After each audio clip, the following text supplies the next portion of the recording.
కృప పొందుకున్న వాళ్ళు ప్రార్థిస్తే దేవుని సన్నిధికి వెళుతుంది.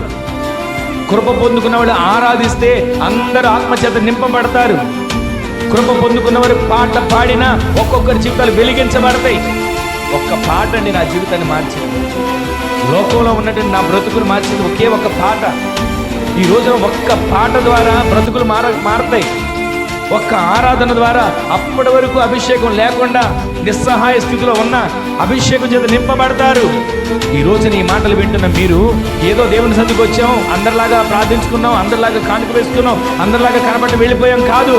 కృపను పొందుకున్న గుంపులో కాదు, మనం శాశ్వతమైన కృపను పొందుకున్న గుంపులో మనము చేర్చబడదుము గాక. మన కుటుంబం ఇంటి పేరే ఉండాలో తెలుసా? వీరు శాశ్వత కృపను పొందుకున్నారు. ఆమెను చెప్పండి. ఇంటి పేర్లు వేరై ఉండొచ్చు, నేను గొప్ప అని తేడా కాదు.